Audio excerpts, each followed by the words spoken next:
अध्याय 141। उनके दिलों में डर नहीं गया। जियान एक पल के लिए स्तब्ध रह गई, फिर बिस्तर पर तकिए की ओर मुड़ी।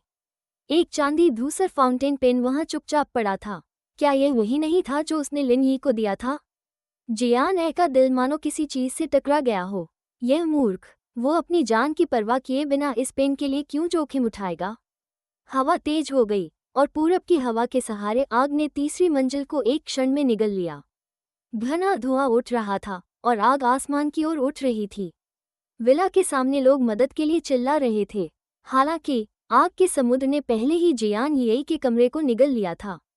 आग ने उस रस्सी को जला दिया था जिस पर सबने मिलकर काम किया था। वो हिली और गिर पड़ी। जियान ने, लिन यी, सभी बड़ी कर्कश आवाज में उनके नाम पुकार रहे थे, हार मानने को राजी नहीं थे। हालांकि उस वक्त उनके दिलों में निराशा थी, आग के समुद्र से तबाह हो रहे विला को देखकर। भले ही वे मानना न चाहें, जियान और लिन यी शायद मर चुके थे। थम्प। जब सबके दिल खत्म हो गए, अचानक पानी के छींटों की स्पष्ट आवाज आई। सभी के चेहरे जम गए। लगभग एक साथ वे प्रतिक्रिया कर विला के पीछे के पुल की ओर दौड़े। लिन यी, जियान ने, यान तियान सबसे पहले पुल की ओर दौड़ा। जब उसने जियान को बेहोश लिन यी को किनारे की ओर खींचते देखा तो वह तुरंत कूद पड़ा और मदद के लिए तैरता हुआ पहुंचा। ये देखकर बाकी लोग जल्दी से पुल की ओर भागे और दोनों गीले लोगों को किनारे खींचने में मदद की। सियाओ, तुम ठीक हो? तुमने मुझे डराकर मार डाला।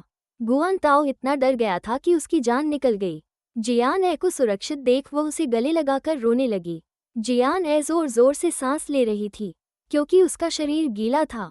वो ठंड से कांप रही थी, लेकिन अब उस पर खुद की कोई फिक्र नहीं थी। उसने गुआन ताओ को सांत्वना देते हुए थपथपाया।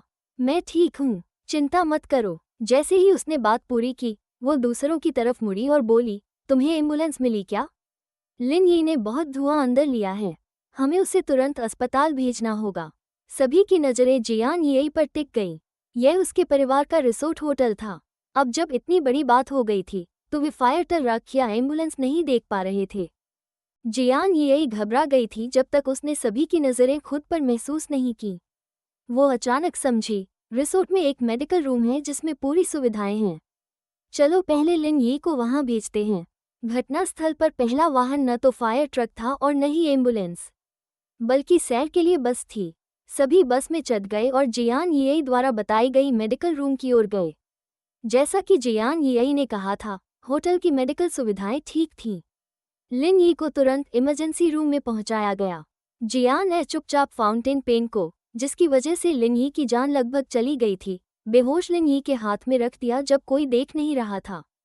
कर्मचारियों ने उन्हें मुख्य इमारत के एक सूइट में ले जाने की व्यवस्था की। उस समय कोई भी अभी तक उबर नहीं पाया था। किसी को भी इस विपदा से बच जाने की खुशी नहीं हुई थी। इसके बजाय सभी डरे हुए थे और उनके दिलों में डर लंबे समय तक बना रहा। आज की घटना बहुत अचानक हुई थी। आग भीषण थी और कई ऐसी बातें थीं जिन्हें नियंत्रित नहीं किया जा सकता था। उनमें से अधिकांश 14 या 15 साल के थे, इसलिए उन्होंने कभी ऐसा दृश्य नहीं देखा था। कुल मिलाकर, अगर जियान ने खड़े होकर सभी को बच निकलने का निर्देश नहीं दिया होता तो ये लोग शायद विला में ही मर जाते। जैसे ही सभी अभी भी उदास और हताश थे, सूइट के बाथरूम से पानी बहने की आवाज आने लगी। अध्याय 142। मैडम जियान, कियाओ शुई। सभी चौंककर ऊपर की तरफ देखने लगे। ध्यान से देखने पर पता चला कि जियान की सीट खाली थी। गर्म पानी जियान की चिकनी त्वचा पर बह रहा था और उसके शरीर में चोट लगने के कारण हुई ठंडक धीरे धीरे कम हो रही थी। शावर के नीचे जियान ने अपना सिर उठाया और पानी को अपने चेहरे पर मारने दिया। उसकी उथल पुथल वाली भावनाएं आखिरकार शांत होने लगीं। हालांकि उसके पास अपनी रक्षा के लिए मानसिक साधना तकनीकें थीं, जियान खुद को थोड़ा डरा हुआ महसूस किए बिना नहीं रह सकी जब उसने अभी अभी हुई घटनाओं के बारे में सोचा। सौभाग्य से वो ज्यादा चोटिल नहीं बल्कि ज्यादा डरी हुई थी। हालांकि बेहोश लिन यी के बारे में सोचते हुए जियान की भावनाएं थोड़ी जटिल थीं। थकान धोकर जियान ने अपना शरीर सुखाया और उस फोन की ओर देखा जिसे उसने विशेष रूप से बाहर निकाला था। वो आगे बढ़ी और उसे उठाया, लेकिन फोन पानी में भीगने के कारण इस्तेमाल नहीं कर सकी। इस समय चाहे मोबाइल फोन कितना भी महंगा हो, उसमें कोई जलरोधक सुविधा नहीं थी। निराशा में सांस लेते हुए जियान ने अपने फोन की पूरी तरह से काली स्क्रीन को देखा और निराशा में सिर पकड़ लिया। बाई झो का नंबर खो जाना ठीक था, लेकिन भाई वो बी से संपर्क करने का एकमात्र तरीका उसमें सेफ था। इसी क्षण कमरे का दरवाजा बाहर से अचानक खोला गया। ये आवाज तब पहुंची जब उन्होंने किसी को देखा भी नहीं था। फिर एक महिला को घबराते हुए दौड़ते हुए देखा, जिसके पीछे 2 पुरुष थे। महिला के लंबे काले बाल कंधों तक लहराते थे। हालांकि वो लगभग 40 साल की थी, उसने खुद को 20 साल की लड़की की तरह बनाए रखा था। उसका रूप सुंदर था और उसकी छवि अद्भुत थी।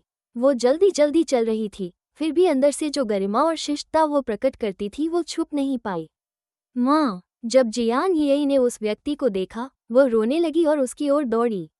मेरी बच्ची, तुमने मुझे डराकर मार डाला। महिला ने जियान यी को गले लगाया और अपनी बेटी के साथ रो पड़ी। जो आई थी वो जियान यी की माँ, जियान चांगशेंगे की पत्नी कियाओ शुई थी। जल्दी माँ को दिखाओ, क्या तुम घायल हो? कियाओ शुई ने जियान यी के राख से भरे चेहरे को देखा और चिंता में उसे तौलने लगी। जियान यी ने आंसुओं भरी आंखों से सिर हिलाया। माँ, मैं ठीक हूँ। आंटी कियाओ, ली युनमे ने खड़े होकर आगे बढ़ी। जब कियाओ शुई ने ली युनमे को देखा तो उन्होंने चिंता से पूछा, सियाओ में, तुम भी ठीक हो, है ना? ली युनमे ने लाल आंखों से सिर हिलाया। कियाओ शुई ने राहत की सांस ली। चिंता मत करो, तुम्हारे पिता जल्दी आ जाएंगे। बच्चों, तुम डर गए थे। सौभाग्य से सभी सुरक्षित हैं। बात करते हुए कियाओ शुई ने अन्य बच्चों की भी चिंता करना नहीं भूला। आखिरकार यह उनके परिवार का रिजॉर्ट होटल था। अगर आग की वजह से कोई उलटफेर वाली त्रासदी होती तो वे अपने जियांग ग्रुप को जिम्मेदार ठहराते। माँ, पापा कहाँ हैं? जियान यी बार बार कियाओ शुई के पीछे के दरवाजे की ओर देख रही थी, लेकिन उसके पिता नहीं दिखे। कियाओ शुई ने आह भरी। तुम्हारे पिता आज रात व्यापार यात्रा पर राजधानी गए थे, लेकिन अब उन्हें इस बड़ी घटना का पता चल गया है। बस वे कल राजधानी में एक व्यापारिक साझेदार के साथ अनुबंध पर हस्ताक्षर करना है, इसलिए वो तुरंत वापस नहीं आ सकते। सौभाग्य से तुम और तुम्हारे सहपाठी ठीक हो। मैं बाद में उनकी सुरक्षा की रिपोर्ट दूंगी जिससे वो निश्चिंत हो जाएं। जैसे ही वो बोल रही थी, बाथरूम का दरवाजा खुला और जियान साफ सुथरे बाथरूम में बाहर आई। जैसे कि उन्हें उम्मीद नहीं थी कि बाथरूम में कोई और भी है, कियाओ शुई दंग रह गई। हालांकि जियान के चेहरे पर एक पत्थर जैसा ठंडापन था। कियाओ शुई कुछ कहने से पहले उसने उन्हें देखा और कहा, आंटी, सभी सुरक्षित नहीं हैं। एक बेहोश व्यक्ति मेडिकल रूम में पड़ा है। अध्याय 143, मुझे क्या करना चाहिए? रोऊं? कियाओ शुई हैरान थी। उसने सभी की ओर देखा और कहा, क्या कोई घायल हो गया है? जियान ने उसका उत्तर नहीं दिया। इसके बजाय वो मेज तक चली गई और एक पेय की बोतल उठाई। जियान यी ने सिर हिलाया। वो हमारा सहपाठी है, हम उसकी जन्मदिन मनाने के लिए हॉट स्प्रिंग आए थे। जब कियाओ शुई ने देखा कि उसकी बेटी ठीक है तो वो शांत हो गई। वो एक पल के लिए सोचकर अपने पीछे खड़े 2 कर्मचारियों की ओर मुड़ी। पहले बच्चों को संभालो, उन्हें अच्छी नींद लेने दो और उनके लिए नए कपड़े तैयार करो। मैं घायल बच्चे से मिलने जाऊंगी। जैसे ही उसने ये कहा, उसने सभी से सांत्वना देते हुए कहा, बच्चों, थोड़ी देर आराम करो। जब सूरज निकलेगा, आंटी कार का इंतजाम करेगी जिससे आप पहाड़ से नीचे जा सके। सभी थके हुए थे, मानसिक और शारीरिक रूप से अब वे सहन नहीं कर पा रहे थे। वे कियाओ शुई के निर्देशों का पालन करके कर्मचारियों की देखरेख में अतिथि कक्षों में आराम करने चले गए। अगली सुबह लगभग 8 बजे खिड़की के बाहर की धूप ने जियान की नींद तोड़ी। वो बिस्तर से उठी और खिड़की की ओर चली, जहां वो उस विला को देख सकी जो पिछली रात पहाड़ के ऊपर आग लगा था। कुछ समय पहले आग बुझा दी गई थी। मूल रूप से दूधिया सफेद रंग का विला अब काला हो गया था और अभी भी धुआं दिखाई दे रहा था। जियान ने भौहें सिकाई और बाथरूम में चली गई। जब वो नीचे आए तो लगभग 9 बज रहे थे। बाकी लोग होटल के लॉबी में एकत्र हो चुके थे। जियान से अलग सभी निराश और सुस्त दिखाई दे रहे थे। सभी की आंखों के नीचे गहरे काले घेरे थे और यह स्पष्ट था कि उन्होंने अच्छी नींद नहीं ली थी। जिन्हें देखकर गुआन ताओ सबसे पहले उनकी ओर बढ़ी।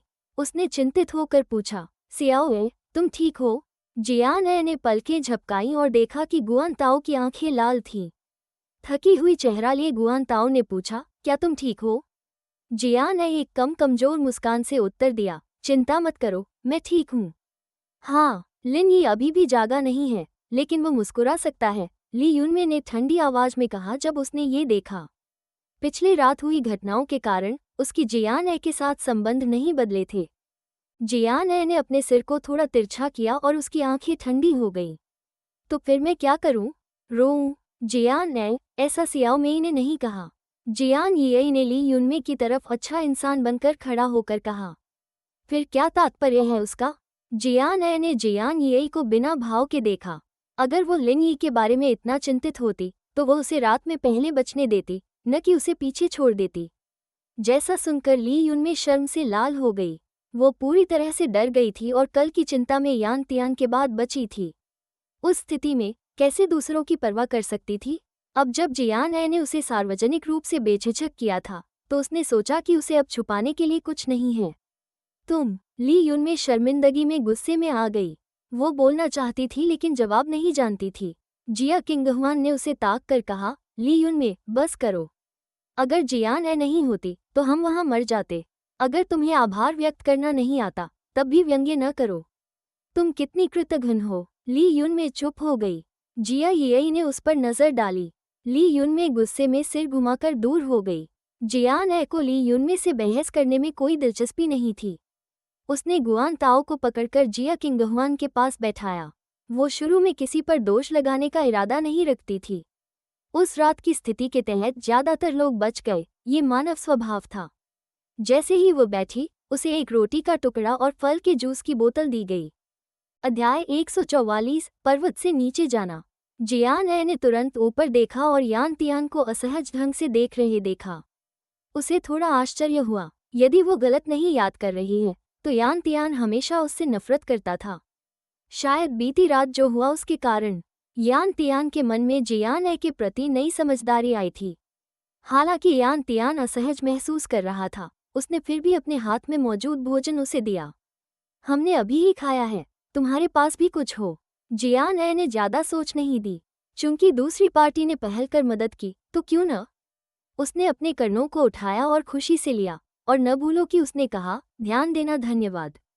शायद जियान ए सच में थोड़ा भूखी थी क्योंकि उसने कुछ ही बाइट्स में रोटी खा ली थी। इस समय कियाओ शुई गरिमा से घूमते हुए हॉल में आई। माँ, लिन यी कैसे हैं?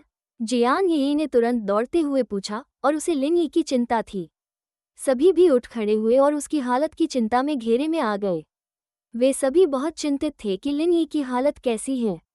कियाओ शुई ने मुस्कुराते हुए कहा, चिंता मत करो सभी। लिन यी की जान खतरे में नहीं है। हमने सवेरे ही उसे बैयून शहर के पहले अस्पताल में भेज दिया है। यदि आप चिंतित हैं तो आप दोपहर में उनसे मिल सकते हैं। सभी ने तुरंत राहत की सांस ली और जियान ए ने भी चुपके से राहत महसूस की। अगर उसने उस फाउंटेन पेन के कारण लिन यी को कुछ हो जाता तो जियान ए को समझ में नहीं आता कि वे कैसे प्रतिक्रिया करेगी। खुशकिस्मत, वो ठीक थे। कियाओ शुई ने उनके नीचे एक कार भेजने की व्यवस्था की। उसने ये भी कहा कि जियान ग्रुप इस मामले के जिम्मेदार होंगे। यानी कितनी मुआवजा देनी है, इस पर विचार कंपनी की बैठक के बाद ही होगा। जियान ए और गुआन ताओ के अलावा बाकी सारे बच्चे अमीर थे, इसलिए उन्हें मुआवजे की चिंता नहीं थी। उनकी जिंदगी अब सुरक्षित थी और वे घर वापस जाने में ही संतुष्ट थे। पर्वत से नीचे उतरने के बाद जियान ए ने ड्राइवर से अपने घर जाने का नहीं कहा, बल्कि वो खुद बैयून चौक में उतर गई। सभी को अलविदा कहकर वो बैयून के घर की ओर चली। यहाँ तक कि यदि वो अभी घर जाती तो भी शायद घर पर कोई नहीं होता। उसने अपना चाबी भी नहीं ली क्योंकि वो कल भाग गई थी। सोचते हुए कि उसकी आज दोपहर एक मीटिंग है, वो सीधे बैजो जाने का प्लान किया। उस समय बैजो के उच्च वर्गीय अपार्टमेंट में टेलीविजन पर बीयू पर्वत हॉट स्प्रिंग्स रिसोर्ट में आग लगी खबर चल रही थी। अध्याय 145, लिन यी जाग उठा। तेज धूप फर्श से छत तक खिड़कियों के बीच से चमक रही थी, जिससे लोगों को गर्मी महसूस हो रही थी। जियान ए और बाई झो सोफे पर एक दूसरे के सामने बैठे थे। ची यांग ने एक कप कॉफी बनाई और उसे जियान ए के सामने रखा। सेक्ट मास्टर, कृपया कॉफी पिए। बाई झो ने अपनी लंबी लोमड़ी जैसी आंखें तंग कर जियान ए को ध्यान से देखा। ये पुष्टि करने के बाद कि वो ठीक है, वो धीरे से बोला, मैंने अभी अभी खबर देखी और सोचा कुछ तुम्हारे साथ हुआ है। जब मैंने कॉल किया तो तुम्हारा फोन बंद था। यह एक लंबी कहानी है। जियान ए ने निराशा से मुस्कुराते हुए कहा। उसे बाई झो को बताने का मन नहीं था कि कल रात क्या हुआ था। उसने शांतिपूर्वक कहा, मेरा फोन गीला हो गया, अब मैं इसका इस्तेमाल नहीं कर सकती। जियान ने कॉफी की एक घूंट ली और आसपास देखा। उसने जिज्ञासु होकर पूछा, सियाओ झेंग कहाँ है? बाई झो ने असहायता में कंधे उचका दिए। उसे दूसरों के साथ रहना पसंद नहीं है। वो कुछ दिन पहले ही बाहर चला गया। जियान ने समझदारी से सिर हिलाया। पहली बार जब उसने सियाओ झेंग को देखा था तो उसे लगा था कि वो थोड़ा दूर दराज और अलग थलग है।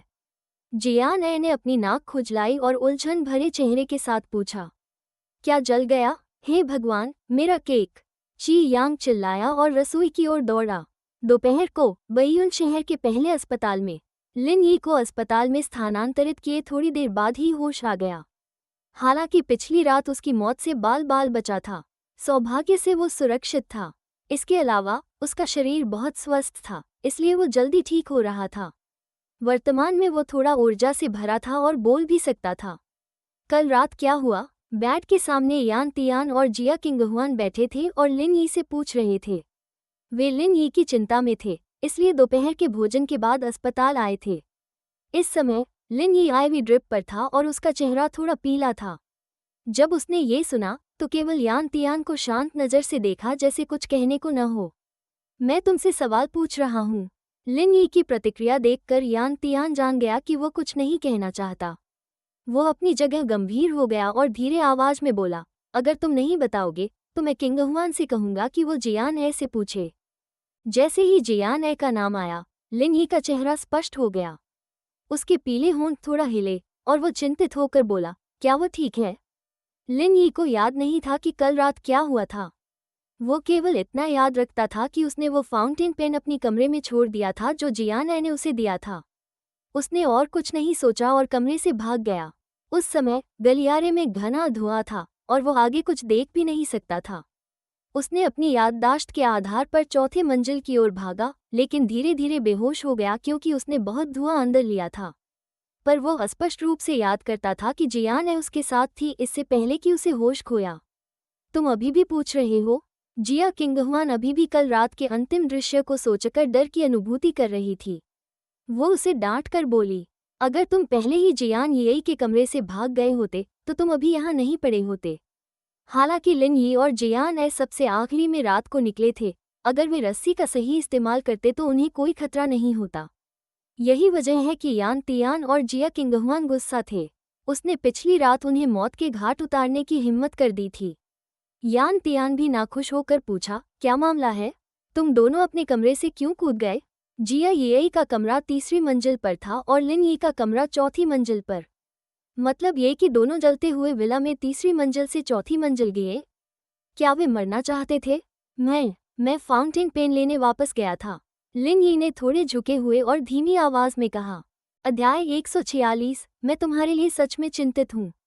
उसी समय एक चिकनी लाल मर्सिडीज बेंज धीरे धीरे अस्पताल के प्रवेश द्वार पर रुकी। कार का दरवाजा खुला और कस्टम मेड सूट पहने जियान यी एक गुलदस्ता लेकर कार से उतरी। मिस, नीचे आते समय मुझे संदेश भेजना याद रखना। मैं बाहर पार्किंग में तुम्हारा इंतजार करूंगी, ड्राइवर ने जियान यी से सम्मानपूर्वक कहा और खिड़की नीचे की। जियान यी ने हाथ हिलाया, तुम पहले वापस जा सकते हो।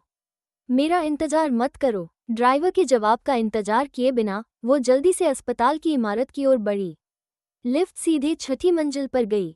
जियान यी मुस्कराई और हाथ में फूलों की खुशबू सूंघते हुए वीआईपी वार्ड की ओर चली।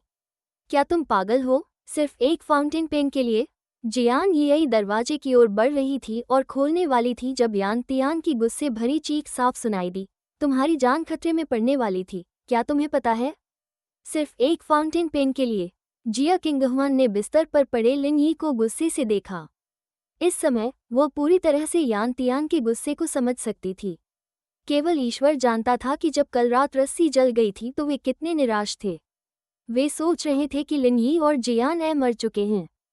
फिर भी लिन यी ने लगभग अपनी जान एक फाउंटेन पेन के लिए दांव पर लगा दी और लगभग जियान ए को भी अपनी जान गंवानी पड़ती। वे साथ बड़े हुए थे। हालांकि लिन यी गाओ यांग की तरह शांत या संयमित नहीं था। वो ऐसा व्यक्ति नहीं था जो जीवन मृत्यु की स्थिति में इतनी मूर्खता करता। मुझे माफ करें, लिन यी ने ईमानदारी से कहा। उसने तब जाकर ही समझा। पिछली रात वो बहुत आवेगी था। भले ही उस फाउंटेन पेन का उसके लिए कोई मतलब था, उस समय की परिस्थिति में उसे अपनी जान जोखिम में नहीं डालनी चाहिए थी। जिससे सबकी चिंता हो गई। उसने लगभग जियान ए को भी उलझन में डाल दिया। लिन यी के पछतावे को देखकर जिया किंगहुआन ने उसे दोष देने की हिम्मत नहीं की। उसने तुरंत यान तियान के कंधे पर थपथापा दिया और कहा, ठीक है, लिन यी जानता है उसने गलती की, तुम्हें भी शांत होना चाहिए। वो अब ठीक है ना? यान तियान का गुस्सा अभी कम नहीं हुआ था। उसने लिन यी को घूरते हुए कहा, उसका दिमाग गुम हो गया था। जियान ए ने भी उसका पीछा करने का खतरा उठाया। नहीं तो अब हम कब्र पे रो रहे होते। यान तियान के बोलते ही वार्ड का दरवाजा बाहर से खुला। जियान यी फूल लिए खड़ी थी और खुशी से मुस्करा रही थी। उसका चेहरा अभी भी लाल था। तुम भी आ गए, जियान यी ने नाटक करते हुए कहा कि वो अभी आए हैं और जिया किंगहुआन और यान तियान की ओर आश्चर्य से देखा। फिर बोली, मैं भी लिन यी से मिलने आई हूँ। वो वार्ड में गई और मेज पर फूल रखे। फिर उसने लिन यी की तरफ देखा और प्यार से कहा, लिन यी, क्या तुम बेहतर हो? अच्छे से तैयार जियान यी को देखकर यान तियान और जिया किंगहुआन के चेहरे पर कोई भाव नहीं था। फिर वे एक साथ घुमा, लेकिन जियान यी ने उनकी परवाह नहीं की। उसका दिल अभी भी जोर जोर से धड़क रहा था। उसे अभी हाल ही में दरवाजे के बाहर से सुनाई दिया कि लिन यी ने फर्स्ट फ्लोर पर लौटने के लिए अपनी जान जोखिम में डाली थी, सिर्फ एक फाउंटेन पेन के लिए। क्या वो फाउंटेन पेन जो उसने उसे दिया था वही नहीं था? हालांकि लिन यी उससे ठंडे लग रहा था, लेकिन वो उसके बारे में अपने दिल में परवाह करता था। उसने अपने द्वारा दिया गया उपहार के लिए अपनी जान ही जोखिम में डाली।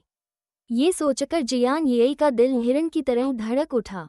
उसकी आंखों की चमक गहरी हो गई। फिर भी उसने आंसू भरे स्वर में कहा, तुमने हमें कल रात मरने के लिए डराया। मैं तुम्हारे लिए बहुत वरीड हूँ।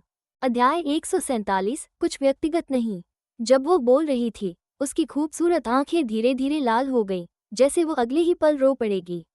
लिन यी लड़कियों के उसके सामने रोने को बर्दाश्त नहीं कर सकता था, इसलिए उसने जल्दी से उसे सांत्वना दी। मैं ठीक हूँ, मैं सभी को डराने के लिए माफ़ी चाहता हूँ। जियान यी ने आंखों को साफ करने का नाटक किया और सिर हिलाया। उसने गहरी सांस ली और कहा, सौभाग्य से सब सुरक्षित हैं। जिया किंगहुआन ने जियान यी को गहराई से देखा और अपनी आवाज़ को शांत करने की पूरी कोशिश की। उसने कहा, जियान यी, तुम्हारे हॉट स्प्रिंग रिसोर्ट में आपातकालीन उपाय बहुत खराब हैं, है ना? विला बहुत बुरी तरह जला, लेकिन हमें फायर ट्रक ऊपर जाते नहीं दिखा। कल रात वहां केवल कुछ कर्मचारी खाली हाथ पहुंचे थे। इसका क्या फायदा? जिया किंगहुआन का मकसद जियान यी को दोष देना नहीं था। हालांकि जियान यी ने ये सब व्यवस्थित किया था, पर जो कुछ कल रात हुआ वो केवल एक दुर्घटना थी।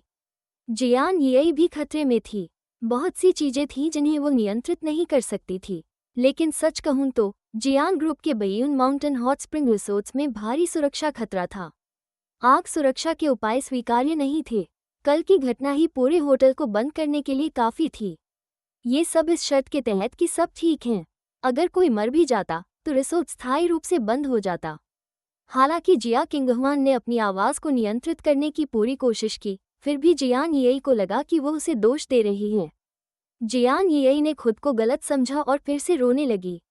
मैंने सोचा भी नहीं था कि ऐसा होगा। मुझे खेद है, मेरा ऐसा इरादा नहीं था। मैं सिर्फ सभी के लिए सबसे अच्छा स्थान सुनिश्चित करना चाहती थी। जिया किंगहुआन ने मन ही मन अपनी आंखें घुमाई। क्या जियान यी को इंसानी भाषा समझ आती है? ये कुछ व्यक्तिगत नहीं था। जियान यी को समझ नहीं आया कि क्या करे और उसने लिन यी की ओर देखा। लिन यी को स्वाभाविक रूप से पता था कि जिया किंगहुआन क्या कहना चाहती है। उसने तुरंत हल्का सांस लिया और जियान यी को फुसफुसाते हुए कहा, किंगहुआन तुम्हें दोष नहीं दे रही है, उल्टा वो तुम्हें अच्छी नीयत से चेतावनी दे रही है। तुम्हारे हॉट स्प्रिंग रिसोर्ट में आपातकालीन उपाय परिपूर्ण नहीं हैं। अगर तुम इन्हें समय पर नहीं सुधारोगी तो भविष्य में कोई और त्रासदी हो सकती है। ये पता नहीं था कि जियान यी ने इसका जानबूझकर किया था या नहीं, लेकिन ऐसा लग रहा था कि वो कोई भी बात नहीं समझती जब तक कि लिन यी उसे अनुवाद करके न बताए। उसने तुरंत प्यार से सिर हिला दिया, मैं जानती हूँ। जब मेरे पिता लौटेंगे मैं उन्हें इसके बारे में बताऊंगी। आराम करो। यान तियान खड़ा हुआ और हल्की नज़र से लिन यी को देखा। मैं और किंगहुआन गाओ यान के पास जा रहे हैं। हम आज रात तुम्हें मिलने नहीं आएंगे। लिन यी ने सिर हिलाया और जियान यी की तरफ देखा। तुम भी वापस जाओ, मुझे आराम करना है। जियान यी ने शुरू में सोचा था कि यान तियान और जिया किंगहुआन के चले जाने के बाद वो आखिरकार लिन यी के साथ अकेली रह सकेगी, लेकिन उसने उम्मीद नहीं की थी कि लिन यी उसे बाहर निकाल देगा। क्या वो उसे पसंद नहीं करता?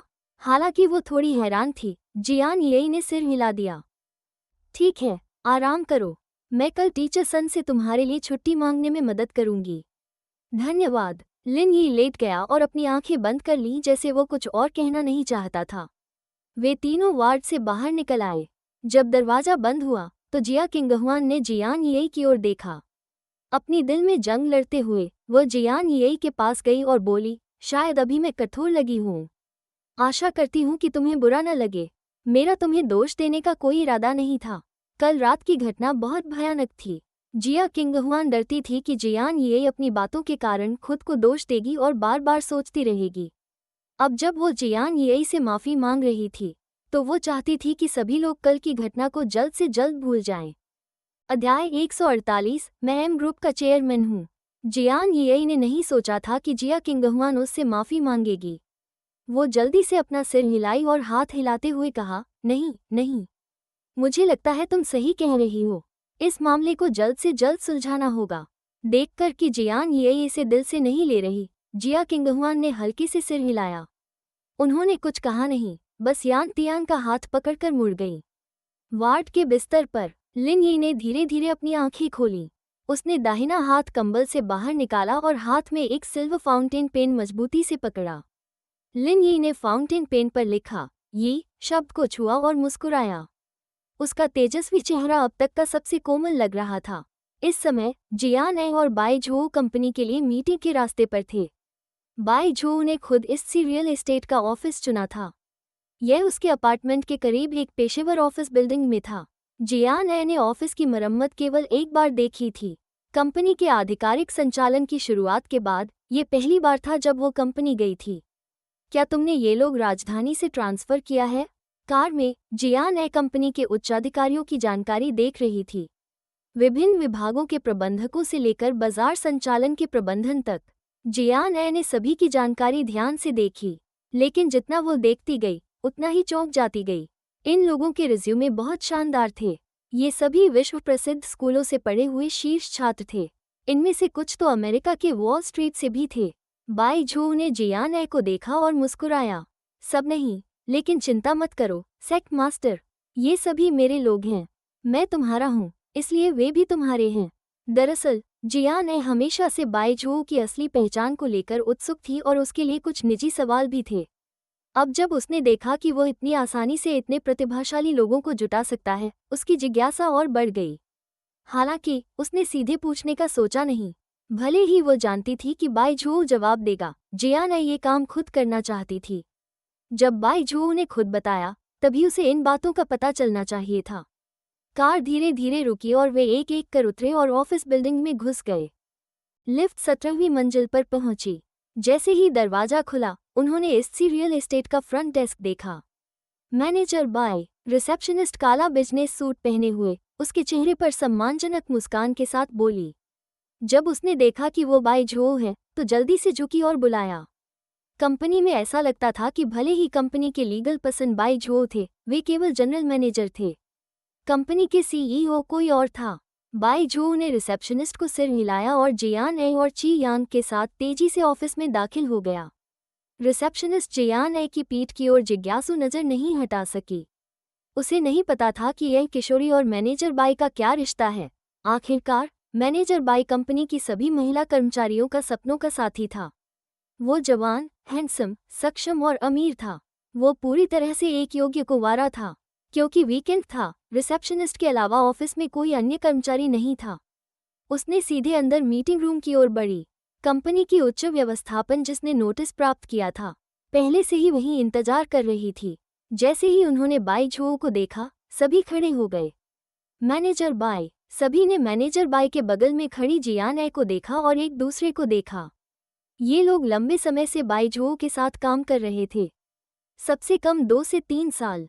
ये साफ था कि वे जियान ए से अनजान थे। हालांकि सबकी आश्चर्यचकित नज़रों के बीच बाई झो मुख्य सीट के दाहिने तरफ बैठ गए। 14 साल की लड़की सीधे मीटिंग रूम में मुख्य सीट की ओर बढ़ी। जियान ए ने सभी के हैरान चेहरों को देखा और मुस्कुराई।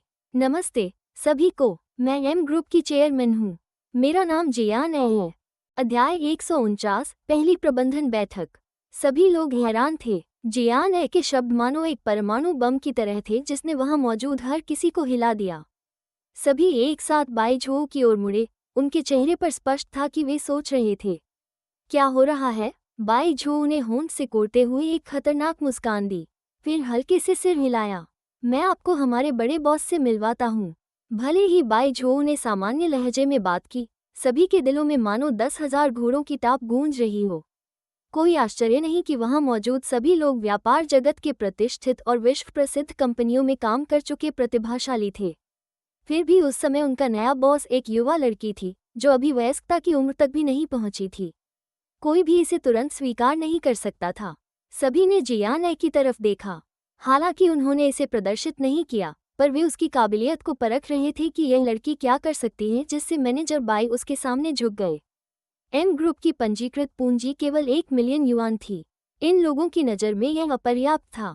जियान ए शायद स्थिति की पहले से कल्पना कर रही थी।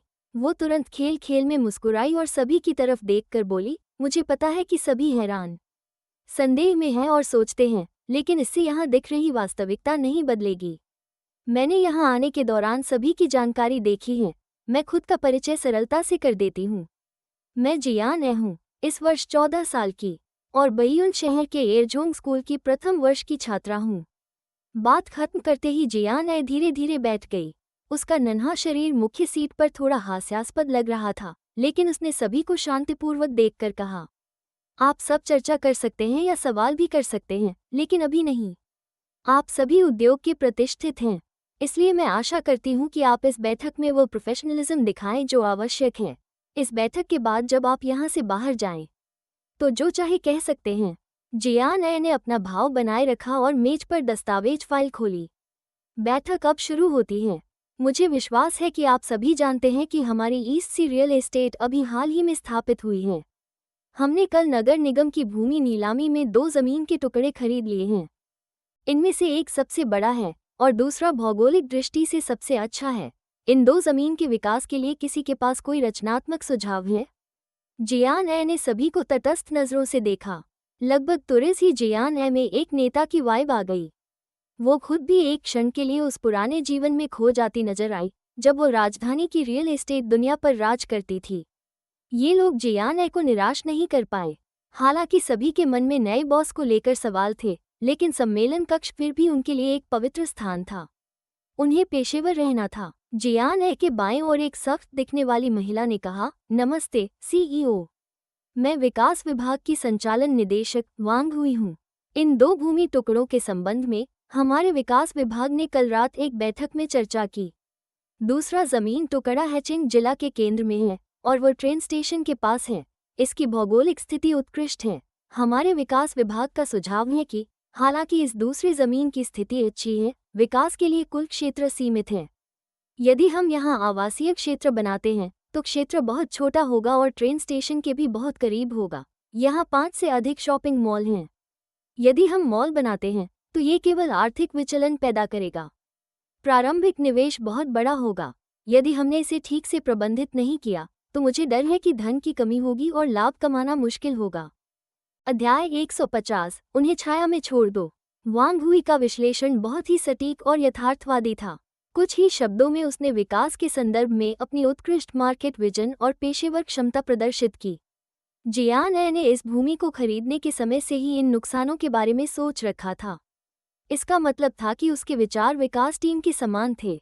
जियान ए ने वांग हुई को बाधित नहीं किया, लेकिन उसे देखा और उसने सबके सामने जारी रखा, इसलिए हमारे विकास विभाग का सुझाव है कि हम एक उच्च स्तरीय होटल का निर्माण करें। इसका स्थान हो या उपयोगी क्षेत्र, दोनों को देखकर कहा जा सकता है कि यह एक उच्च स्तरीय होटल बनाने के लिए परफेक्ट मैच है। हमारे शोध के अनुसार बइयुन सिटी ट्रेन स्टेशन के 5 किलोमीटर के अंदर 9 5 सितारा होटल हैं। हालांकि उनमें से 4 का लंबे समय से नवीनीकरण नहीं हुआ। ये होटल गंभीर रूप से पुराने हो चुके हैं और 5 सितारा मानकों से काफ़ी पीछे हैं। 5 सितारा से नीचे के होटल हमारी कंपनी के दायरे में नहीं आते। जबकि जमीन का स्थान ट्रेन स्टेशन के करीब है। अगर होटल विदेशी ध्वनिरोधी उपकरणों का इस्तेमाल करता है तो हम शोरगुल को रोक सकते हैं। जैसे ही वो बोलना खत्म कर रही थी, एक अन्य युवक ने काले सूट में बोलना शुरू किया। नमस्ते CEO। मैं हान युआदोंग हूँ, बाजार नियोजन विभाग का निदेशक। ठीक वैसे ही जैसे निदेशक वांग ने कहा, हमारी योजना विभाग ने उपलब्ध विकास परियोजनाओं का व्यवस्थित मूल्यांकन किया है। मूल्यांकन के परिणामों में होटल उद्योग, आवासीय, मनोरंजन और शॉपिंग मॉल उद्योग की तुलना में अधिक निवेश क्षमता रखता है। बाद के चरणों में इसकी वापसी दर भी सबसे अधिक रहती है, जबकि जोखिम सबसे कम होता है। कारण सरल है, होटल बनने के बाद ये हमारी संस्था की संपत्ति होगी। संस्था इसे प्रबंधित और संचालित करेगी और बिक्री या पट्टे जैसी अप्रत्याशित बिक्री कारकों का सामना नहीं होगा। एक बार होटल बनकर संचालन में आ जाए तो पूंजी तुरंत वापस आ जाएगी और हम तेजी से निवेश लागत वापस पा सकते हैं। सम्मेलन कक्ष की माहौल धीरे धीरे सही रास्ते पर आ गई। वांग हुई और हान युआदोंग की बातों के बाद अन्य विभागों के नेताओं ने भी उपयोगी और वास्तविक सुझाव दिए। सबकी बाजार के प्रति संवेदनशीलता आश्चर्यजनक रूप से समान थी। वे इस दूसरी भूमि पर उच्च स्तरीय होटल बनाने के सुझाव से सहमत थे। चाहे होटल उद्योग के भविष्य के विकास की संभावनाएं हों या व्यावसायिक यात्रा के लिए आवास की मांग में धीरे धीरे वृद्धि हो रही हो, होटल उद्योग अभी उदित हो रहा था। ऐसी उपयुक्त भूमि का फायदा उठाकर बाजार में जल्दी प्रवेश करना सही समय, सही स्थान और सही लोगों के साथ किया गया था। जियान गंभीरता से सभी की बातें सुनती रही और समय समय पर दिल से सिर हिलाती रही। ये लोग वाकई उद्योग में शीर्ष प्रतिभाशाली थे। भूमि नीलामी के बाद केवल एक दिन हुआ था, फिर भी उन्होंने इतनी व्यापक बाजार शोध और विकास योजना तैयार की थी। जब सभी बोलना खत्म कर चुके थे, उनकी नज़रें जियान पर टिक गईं। जियान थोड़ी खड़ी हुई, उसके चेहरे पर कोई भाव नहीं था। कुछ देर बाद वो अचानक बोली, चीन में अब कितने 6 सितारा होटल हैं? राजधानी में केवल 1 और शंघाई में 2, बाई झू ने हल्के स्वर में कहा। बाकी लोग जियान की ओर उत्साह से देखने लगे। क्या उनकी कंपनी का पहला प्रोजेक्ट उत्तर में पहला 6 सितारा होटल बनाना था? जियान ने अपनी भौहें उठाई और शांत स्वर में बोली, हम 5 सितारा होटलों से प्रतिस्पर्धा नहीं करेंगे, बल्कि हम उन्हें छाया में छोड़ देंगे। जैसे ही उसने बोलना खत्म किया, वो बाई झू की तरफ देखने लगी और कहा, बाई झू, एक प्रसिद्ध अंतर्राष्ट्रीय डिजाइनर को ढूंढो जो होटल की डिजाइन लेकर आए। मैं 3 महीने के अंदर योजना के रेंडरिंग देखना चाहती हूँ। बाई झू ने बिना हिचकिचाहट के सिर हिलाया। कोई समस्या नहीं, इस काम को मुझ पर छोड़ दो। अध्याय 151 स्कूल डिस्ट्रिक्ट हाउस। क्या निर्णय हो गया था? कोई प्रतिक्रिया देता इससे पहले ही जियान ने अपनी अभिव्यक्ति बदल ली। उसने सबको देखा और कहा, पहली जमीन के बारे में आप लोग क्या सोचते हैं? सभी ने ये सुनकर तुरंत अपनी भाव भंगिमा बदल ली। एक मजबूत, दाढ़ी वाले मध्यम आयु वर्ग के व्यक्ति ने कहा, नमस्ते CEO, मैं सोंग यी आओ, मार्केट ऑपरेशंस डिपार्टमेंट का निदेशक। पहली जमीन के बारे में विकास विभाग को विकास में रुकावट महसूस हो रही थी, तो हमने ये कल रात मिलकर चर्चा की। बोलते हुए सोंग यी आओ ने सामने रखी डॉक्यूमेंट फोल्डर खोली और आगे कहा, पहली जमीन वानबाओ जिले में है। यह वर्तमान में बइयुन शहर की सबसे बड़ी खाली जमीन है। भूमि का क्षेत्र बड़ा है, जिससे प्रोजेक्ट का विकास सुविधाजनक और विविध बन जाता है। सोंग यी आओ ने तुरंत जियान की ओर देखा और हल्के से आह भरी, लेकिन जमीन की लोकेशन खास है। आसपास 4-5 स्कूल हैं। बइयुन शहर में एक स्पष्ट नियम है कि स्कूलों के चारों ओर पढ़ाई के समय निर्माण कार्य निषिद्ध हैं। इसका मतलब है कि हमारा निर्माण केवल सर्दी और गर्मी की छुट्टियों में हो सकता है। ये दोनों दौर साल में सबसे खराब मौसम वाले होते हैं। मौसम से निर्माण में आने वाली दिक्कतें जाहिर हैं। इसके अलावा अगर छुट्टियों में स्कूल रेमीडियल क्लास चलाएं या कक्षाएं बढ़ा दें, तो निर्माण का समय और भी कम हो जाएगा।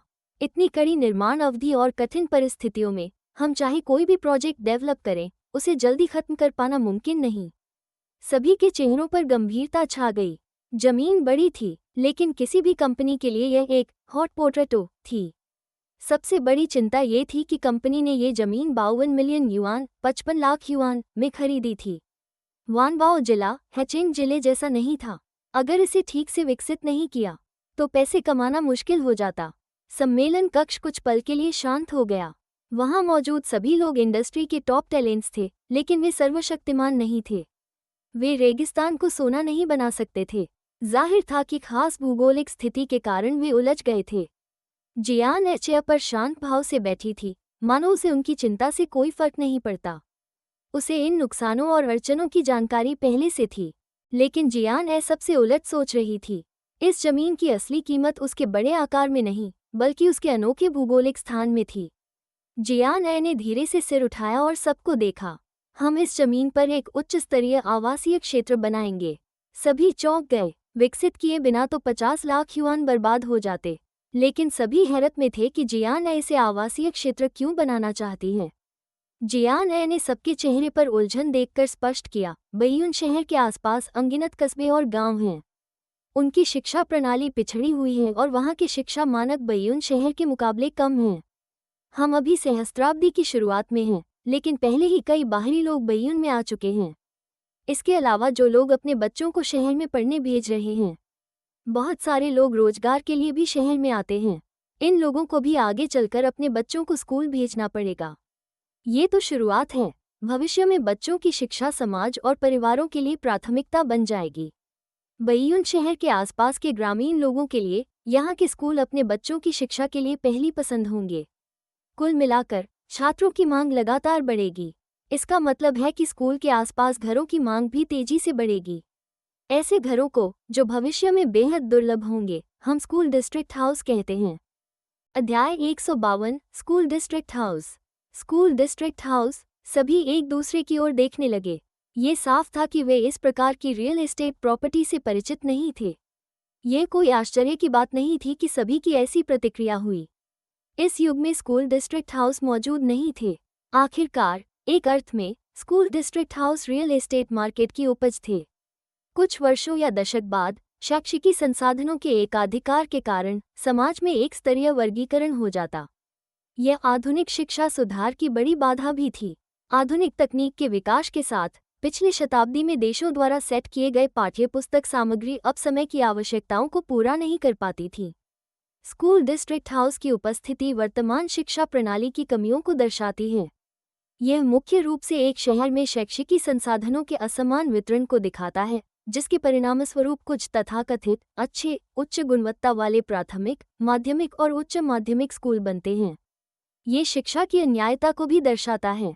भविष्य में जब बैयून सिटी में छात्र नामांकन संख्या सीमा से अधिक हो जाएगी, तो प्रवेश मानदंड बहुत कठोर हो जाएंगे। स्कूल के आसपास घर होना नामांकन के लिए एक अनिवार्य शर्त बन जाएगा।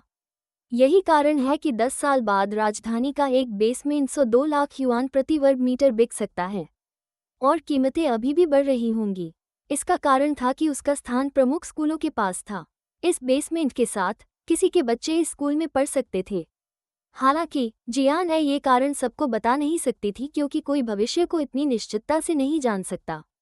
यहाँ तक कि अगर जियान भविष्य से आए हो, फिर भी जियान का कारण भरोसेमंद था।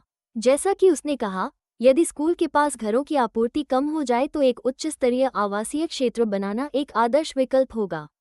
हालांकि सभी के सामने मुश्किल विकास परियोजना नहीं बल्कि निर्माण की कठिनाई थी। बिल्कुल, जियान ने विषय बदलते हुए मुस्कुराई। मुझे पता है कि सभी की सबसे बड़ी समस्या निर्माण की कठिनाई है। मुझे भी दिक्कत है। हम स्वाभाविक रूप से शहर के नियमों का उल्लंघन नहीं कर सकते, लेकिन चूंकि हम नियमों का उल्लंघन नहीं कर सकते, हमें उन्हें स्वीकार करना चाहिए।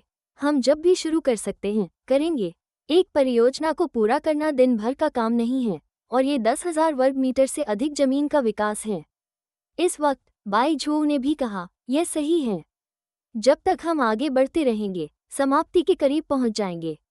चाहे ये 3 से 5 साल हो या उससे भी ज्यादा, स्कूल डिस्ट्रिक्ट हाउस एक दिन पूरा हो जाएंगे।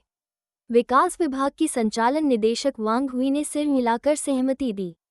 जैसा सीईओ ने कहा, स्कूल डिस्ट्रिक्ट हाउस का मूल्य केवल कुछ वर्षों में ही दिखेगा। अभी यह स्कूल के आसपास के घरों के मूल्य को नहीं दर्शाता। बिल्कुल सही, जियान ने सिर हिलाया। इसलिए स्कूल डिस्ट्रिक्ट हाउस के व्यवसाय के फैलने से पहले हमारे पास इसका पूरी तरह से उपयोग करने का काफी समय है। भले ही अप्रत्यक्ष निर्माण में अधिक पूंजी निवेश की आवश्यकता होगी, मुझे विश्वास है कि यह आवासीय क्षेत्र कंपनी को भविष्य में जो लाभ देगा वह इसके लायक होगा। जियान का आत्मविश्वास सभी को प्रभावित कर गया। वांग हुई ने कहा, हमारा विकास विभाग परियोजना के लिए स्थान का प्रारूप जल्द से जल्द तैयार करेगा। हान युआदोंग ने सहमति में सिर हिलाया। योजना विभाग भी परियोजना का प्रारंभिक मूल्यांकन करेगा और निवेश बजट की गणना करेगा। विकास विभाग से प्रारूप प्राप्त होने के बाद हम पूरी योजना लेकर आएंगे। जब सभी के उत्साह में वृद्धि हुई तो जियान ने संतोषपूर्वक सिर हिलाई।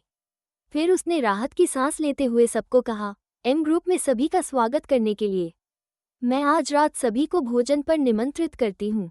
जैसे ही उसने ये कहा, उसने बाई जो की ओर देखा। तुम भुगतान करोगे? अध्याय 153। वो इस्तीफा दे चुका है, क्या तुम्हें पता नहीं था? सभी लोग आश्चर्यचकित रह गए। जियान ए के शब्द मानो एक परमाणु बम की तरह थे, जिन्होंने वहां मौजूद हर किसी को उड़ा दिया। सभी एक साथ बाई झो की ओर देखने लगे। उनके चेहरे पर स्पष्ट था कि वे सोच रहे थे, क्या हो रहा है? बाई झो ने होंठ से कोड़कर एक खतरनाक मुस्कान दी। फिर उसने हल्के से सिर हिलाया। मैं आपको हमारे बड़े बॉस से मिलवाता हूँ। हालांकि बाई झो ने सामान्य स्वर में बात की, सभी के दिलों में मानो 10,000 घोड़ों की टाप गूंज रही हो। कोई आश्चर्य नहीं कि वहां उपस्थित सभी लोग व्यापार जगत के शीर्ष प्रतिभाएं थीं और वे सभी विश्व प्रसिद्ध कंपनियों में काम कर चुके थे। हालांकि उस समय उनका नया बॉस एक युवा लड़की थी जो अभी भी वयस्कता की उम्र तक नहीं पहुंची थी। कोई भी तुरंत इसे स्वीकार नहीं कर सकता था। सभी ने जियान ए की तरफ देखा। हालांकि उन्होंने दिखाया नहीं, लेकिन वे उसकी ख्याति का ध्यान से मूल्यांकन कर रहे थे। वे सोच रहे थे कि यह लड़की क्या कर सकती है जो मैनेजर बाई को उसके सामने झुकने पर मजबूर कर सकती है। म ग्रुप की पंजीकृत पूंजी केवल 1 मिलियन युआन थी। इन लोगों की नज़र में ये काफ़ी कम था। जियान ए ने शायद इस स्थिति का पहले ही अंदाजा लगा लिया था। उसने तुरंत ही खेल खेल में मुस्कुराई और सभी की तरफ देखा। मुझे पता है कि आप सब हैरान, संदेह में हैं और सोच रहे हैं, लेकिन यह आसपास की हकीकत को नहीं बदल सकता। मैंने यहाँ आने से पहले सभी की जानकारी देखी है। मैं अपना परिचय सरलता से देती हूँ। मैं जियान ए हूँ, इस वर्ष 14 साल की और बैयून शहर के एयरजोंग स्कूल की पहली कक्षा की छात्रा हूँ। जैसे ही उसने बात खत्म की, जियान ए धीरे धीरे बैठ गई। उसका छोटा शरीर मुख्य सीट पर बहुत ही हास्यास्पद लग रहा था, लेकिन उसने सबको शांतिपूर्वक देखा और कहा, आप सभी इस पर चर्चा कर सकते हैं या सवाल भी कर सकते हैं, लेकिन अभी नहीं। आप सब उद्योग के शीर्ष प्रतिभाशाली हैं, इसलिए मैं उम्मीद करती हूँ कि आप इस सम्मेलन कक्ष में वो पेशेवर रवैया अपनाएं जो आवश्यक है।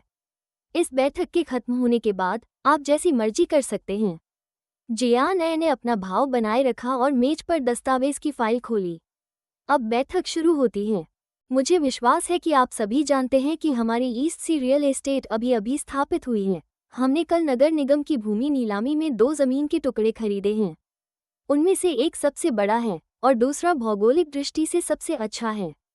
इन दोनों जमीन के विकास के बारे में क्या किसी के पास कोई रचनात्मक सुझाव है? जियान ए ने सभी को नत्योचित नजरों से देखा। लगभग तुरंत खुद में एक नेता की झलक पैदा हुई, यहाँ तक कि वह भी अपने पुराने जीवन में लौट गई, जब वो राजधानी की रियल एस्टेट दुनिया पर राज करती थी।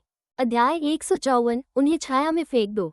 लिए ये मेरे खजाने, लेकिन तुम ही भुगतान करोगे। सभी ने एक दूसरे की तरफ देखा। ये स्पष्ट था कि वे इस तरह की रियल एस्टेट उत्पाद से अनजान थे। यह कोई आश्चर्य की बात नहीं थी कि उनकी प्रतिक्रिया ऐसी थी। इस युग में स्कूल डिस्ट्रिक्ट घर मौजूद नहीं थे। दरअसल school district houses real estate market का ही एक अवतरण थे। कुछ वर्षों या दशकों के बाद शैक्षिकी संसाधनों के एकाधिकार के कारण समाज में एक पदानुक्रम वर्गीकरण हो जाएगा। ये भी आधुनिक शिक्षा सुधार की प्रमुख बाधा थी।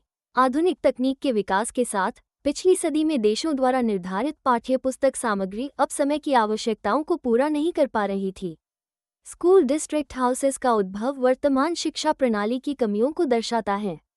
यह मुख्य रूप से शहर में शैक्षिकी संसाधनों के विषमतापूर्ण वितरण को दर्शाता है, जिसके परिणामस्वरूप कुछ तथाकथित अच्छे उच्च गुणवत्ता वाले प्राथमिक, माध्यमिक और उच्च विद्यालय हैं। ये शिक्षा की अनियमितता को भी दर्शाता है। भविष्य में जब बैयून सिटी में छात्रों की संख्या सीमा से बाहर हो जाएगी, तो प्रवेश मानदंड बहुत कठोर हो जाएंगे। स्कूल के आसपास का घर होना नामांकन के लिए एक कठोर शर्त बन जाएगी। यही कारण है कि 10 साल बाद राजधानी का एक बेसमेंट 2 लाख युआन प्रति वर्ग मीटर में बेचा जा सकता है और उसकी कीमतें लगातार बढ़ती रहेंगी। इसका कारण ये है कि उसकी जगह मुख्य स्कूलों के पास है। इस बेसमेंट के साथ कोई भी अपना बच्चा इस स्कूल में पढ़ा सकता है। लेकिन जियान ए ये सभी कारण सबको नहीं बता सकती थी, क्योंकि कोई भी भविष्य को इतनी आत्मविश्वास से नहीं कह सकता। यह इवन यदि जियान ए भविष्य से आई होती। इसके बावजूद जियान ए का तर्क विश्वसनीय था। जैसा कि उसने कहा, अगर स्कूल के पास घरों की मांग कम होने लगे तो एक उच्च स्तरीय आवासीय क्षेत्र बनाना एक आदर्श विकल्प होगा। लेकिन सामने की सबसे बड़ी समस्या निर्माण का कठिनाई नहीं बल्कि निर्माण प्रक्रिया की कठिनाई थी। बिल्कुल, जियान ने विषय बदलते हुए मुस्कुराई। मुझे पता है कि सभी की सबसे बड़ी समस्या निर्माण की कठिनाई है। मैं भी उसकी चिंता करती हूँ। हमें स्वाभाविक है कि शहर के नियमों का उल्लंघन न करें, लेकिन चूंकि हम नियमों का उल्लंघन नहीं कर सकते, हमें उन्हें स्वीकार करना चाहिए। हम जब भी शुरू कर सकते हैं, शुरू करेंगे। एक परियोजना को पूरा करना एक दिन का काम नहीं है। इसके अलावा ये 10,000 वर्ग मीटर की जमीन का विकास है। अब बाईजू ने भी कहा, यह सही है। जब तक हम लगातार आगे बढ़ेंगे, हम समाप्ति के करीब पहुंचेंगे। चाहे इसमें 3 से 5 साल लगें या उससे भी अधिक, यह एक दिन पूरा हो जाएगा। विकास विभाग के निदेशक वांग हुई ने सिर हिलाया और कहा, जैसा कि सीईओ ने कहा, स्कूल डिस्ट्रिक्ट हाउस का मूल्य कुछ वर्षों में ही स्पष्ट होगा। अभी यह घरों के वर्तमान मूल्य को नहीं दिखाता। बिल्कुल सही, जियान ने हाँ में सिर हिलाया। इसलिए जब तक स्कूल डिस्ट्रिक्ट हाउस का कारोबार बढ़ता है, हमारे पास इसका उपयोग करने का काफ़ी समय है। हालांकि यह अप्रत्यक्ष रूप से अधिक पूंजी निवेश की मांग करेगा। मुझे लगता है कि यह आवासीय क्षेत्र कंपनी को भविष्य में मिलने वाले लाभ से अधिक मूल्यवान होगा। उद्धरण चिन्ह। अध्याय 155। वाकई में वो ब्रदर वू बी था। वो सुनिश्चित नहीं थी। उस आदमी का कद वू बी जैसा दिखता था। जियान को याद था कि उसकी लंबाई लगभग 1.9 मीटर थी। हालांकि वो आदमी का चेहरा धुंधला सा देख पा रही थी, क्योंकि जब जियान ने आखिरी बार वू बी को देखा था, तब उसका पूरा चेहरा सूजा हुआ था, ठीक किसी सूअर के सिर जैसा। इसलिए वो नहीं जानती थी कि वू बी का असली चेहरा कैसा होता है। छोटी लड़की, वो आदमी अचानक मुस्कराते हुए बोला। एक लंबा आकृति अंधेरे में पेड़ के नीचे से निकली और जियान के सामने खड़ी हो गई। उसके होठों के कोने हल्के से ऊपर उठे और उसकी मुस्कान शैतानी थी। क्या तुम मुझे अभी भी पहचान सकती हो? वो वास्तव में ब्रदर वू बी था। जियान उस पर मुस्कुराई और सिर हिलाया। तुम इतने लंबे हो, इसलिए मैंने सोचा था कि वो तुम हो। क्योंकि वो भी बहुत लंबा था, जियान को अपना सिर ऊपर उठाना पड़ता था ताकि वो उसका चेहरा देख सके। सूजन लगभग खत्म हो चुकी थी। हालांकि कुछ निशान अभी भी थे, लेकिन ये स्पष्ट था कि वो ज्यादा गंभीर नहीं था। चांदनी में जियान ने पहली बार वू बी के चेहरे को स्पष्ट देखा। उसका चेहरा मजबूत था और वो अंकल वू जैसा दिखता था। उसका जबड़ा मजबूत था, नाक पर पुलीदार हाई ब्रिज था और उसकी आंखें काली और चमकदार थीं। उसमें एक प्राकृतिक आभा थी जो लोगों को दबाव में महसूस कराती थी। हालांकि जियान के सामने यह आभा और दबाव आधा हो गया। जियान ने तुरंत आश्चर्य से पूछा, तुम यहाँ क्यों हो?